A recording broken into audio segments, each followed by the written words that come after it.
Buongiorno. Welcome back to the PSC Fit podcast with me, your host, Thomas Fowler. So, a little bit of a different one today.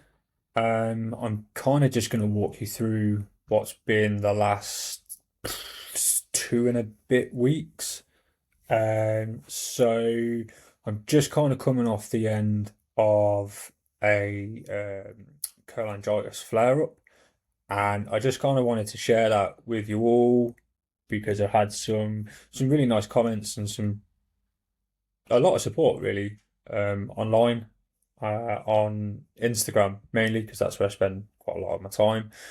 But then like there's been questions off that as well, like when is the right time to speak to your liver team?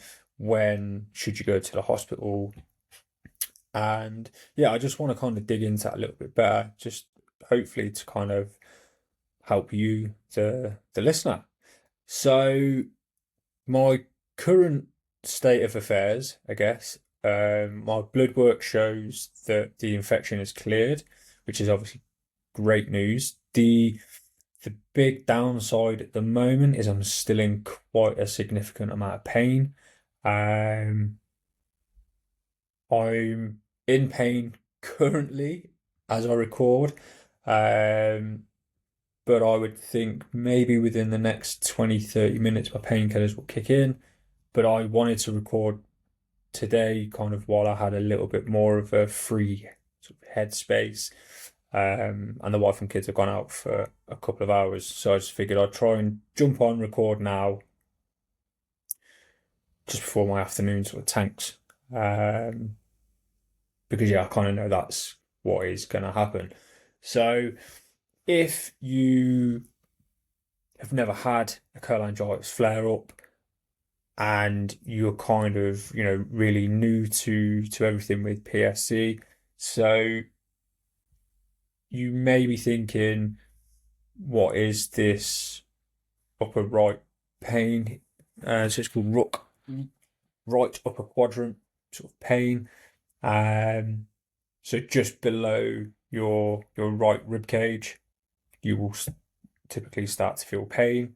You might feel itchier than normal. You might find your skin's a little bit drier. For those that are watching, you'll see here just above my lip.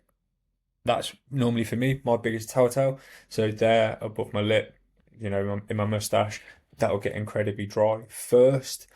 More itchiness, and you might sort of have a bit of a fever, a bit of a chill, just generally feeling a little bit crappy.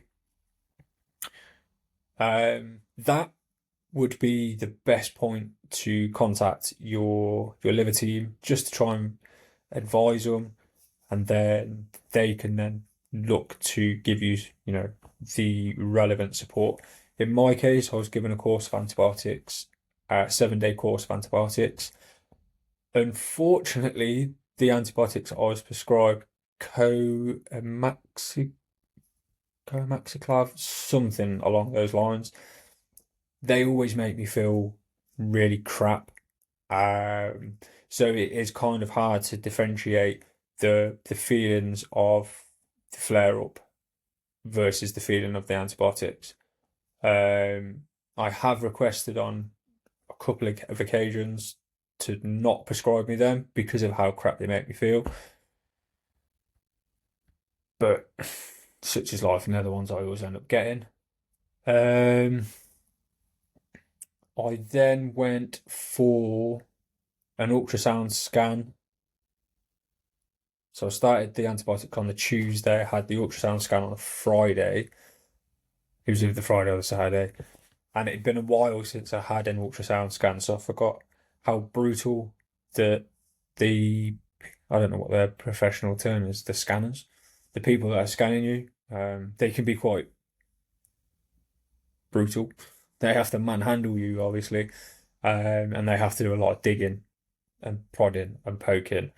So yeah, that really hurt, and I'm not afraid to admit that because while you're already in pain, the last thing you want is someone prodding and poking in an area that's already really, really tender. They've seen that there was nothing there other than abnormality, which in one sense is fantastic, but then obviously in the other sense kind of isn't, because it doesn't really help you understand what's, causing the longer term pain effectively. Um, so we fast forward to the end of that week. So I finished my antibiotics at that point. Well, I had my ultrasound. A couple of days later, finished my antibiotics. I think that was on like the Tuesday night slash Wednesday. Thursday, I was still in a significant amount of pain. Um, and then on Friday, so within all of this, I've been having conversations with my liver nurse.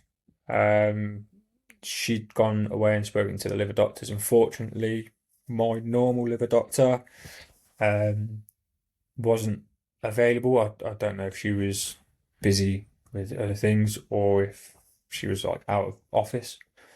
Um, I think she might have been out of office actually. But yeah, other doctors were kind of a bit hesitant as to what to do, what to suggest. And on the Friday morning, I was meant to be, well, I was just meant to be generally being a dad, but I was on the sofa with a hot water bottle. Now, for me, I never, ever really sit with a hot water bottle, um, because historically I found it doesn't help me that much. But I was kind of at my wit's end, so I tried it, and yes, it was helping to some degree. At that point, I was taking two paracetamol, two codeine every 4 hours, and they weren't touching the sides whatsoever.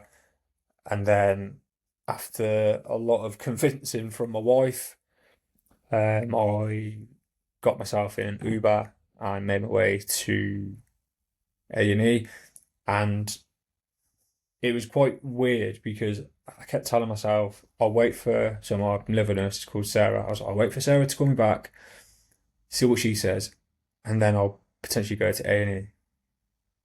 But I thought, no, do you know what? I'm just going to go. And then in my head, I kept thinking, she's going to ring me when I'm in the taxi. And lo and behold, I'm like halfway to the hospital and she rings me and she's like, yeah, I've spoken to the team and they've suggested that you come in to A&E to just sort of like get a check over and stuff like that. So I was like, yeah, okay. Actually, obviously it's really weird. Like I'm on my way anyway. And she said, tell, and I don't know if it's the same at every hospital, but at Coventry University Hospital, there's like a maitre d' at the A&E department. So like there's a woman there and she's like, so what brings you here today? I'm like, I'd just like a table for one, please. Like,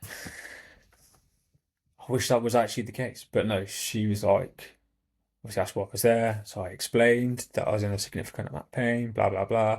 And that my liver nurse had told me to come in. Now, ordinarily, they'd make you sit and wait in A&E for, like a fortnight, and then you'll get triage, and then, 6 to 12 months later, you'll get seen by a doctor. But on this occasion, she's like, we're going to take you straight over to Ward 12, which is the surgical assessment unit. But I didn't know that at the time. So I plodded along to SAU. I got there, they gave me a little slip, I handed it in, gave all the information, blah, blah, blah. And then sat down 5, 10 minutes later, called me through, triage, done all the good stuff, bloods, general prod, poke. And then, yeah, it was just then come and wait in the waiting area and we'll kind of call you back at, various stages. So then back and forth, seeing multiple doctors. And then this one doctor, God love her, and I love the honesty. No, she wasn't a doctor, sorry. It was a weird one. She was like a middle ground between a nurse and a doctor. I don't remember her job title. Some kind of practitioner. I can't remember. Um, but yeah, she was brutally honest. She's like, you shouldn't be in SAU. She's like, there's no surgery that you require. She's like, we potentially thought it might have been an appendix. And I was like, okay. It's just like the pain's too high to be your appendix. And I was like, yeah, okay, I kind of know that, but cool. And I said to her, I said, look, if you need me to go to another department, it's fine. Like I've only come here because this is where your colleagues have sort of brought me to. And she's like, no, no, no, it's it's not your fault. Um, Stay here. We'll take care of you. I instantly thought, well, I've seen more than enough films in my life to know that I'll take care of you. It means you're going to wake up swimming with the fishes. Obviously, that wasn't the case. But um, yeah, I got seen by sort of three, four other people, and in the end, they basically just said, "Yeah, we think the pains that you're experiencing are aftermath of your cholangitis sort of flare up. Not a lot we can really do. What normally like helps the pain?" And I sort of said, "Well, as much as I don't want, unfortunately, the thing that helps with the pain is Oromorph, which is basically just morphine. I'll just put myself in the eye." And they said, okay, we'll dispense that and we'll sort of discharge you, which I anticipated. And they said they'll refer me back to my liver consultant, my liver doctor. So I was like, okay, cool, no problem. And then this was at about 6:30, 7 o'clock in the evening. And then one of the nurses came over and she's like, I'm really sorry, but we can't dispense you the Oromorph at the moment because there's no one to kind of sign it off, blah, blah, blah. So you'll have to come back tomorrow, but we'll text you when your prescription's ready. I said, okay, well, I said, I am in obviously still quite a significant amount of pain. And she says, oh, yeah, we were going to give you some to take now. So they literally shot it in my mouth and then basically booted me out the door. And then the following day, I was like sat waiting for a text and it got to like 3, half 3. So I thought, I'll ring the ward and I'll just see what the crack is. Rang the ward and the first person I spoke to was pretty rude, to be fair. She's like, have you received a text? I said, no, but I'm just mindful that it's getting later in the day and I've not heard anything. She's like, well, if you haven't had a text, in a nutshell, go away. So I thought, okay, fair. I left it a couple of hours then, and then I rang back at about half 5, 6. And then the lady I spoke to, she's really nice, really apologetic though. She's like, I genuinely kind of don't know. She's like, I just picked the phone up as I was kind of walking past. But I'll like try and help you. And she said the pharmacy have prescribed the Oromorph, but they haven't sent it up to the ward. I'm really, really sorry, but it won't be here today. Just wait and we'll send you a text tomorrow. So I was like, okay, fine. I probably could have done with it there and then because I was still in a lot of pain, but being sort of stubborn, I thought I'll just ride it out.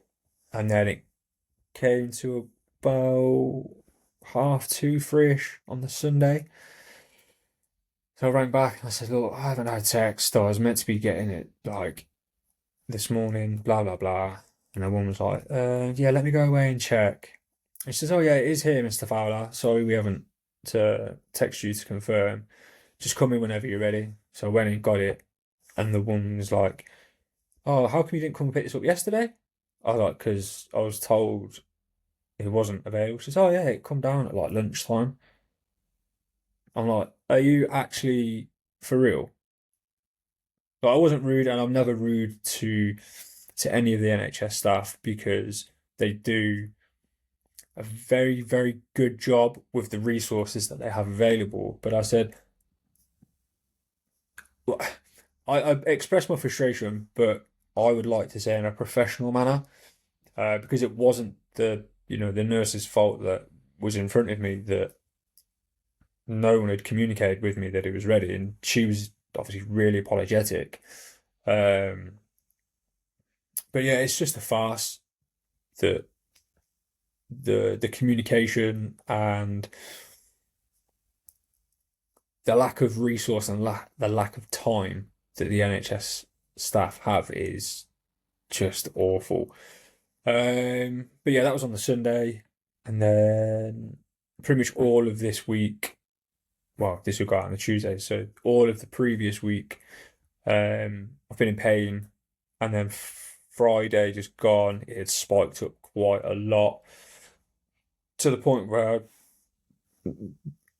literally I was how much painkillers? I was on a lot of painkillers, um,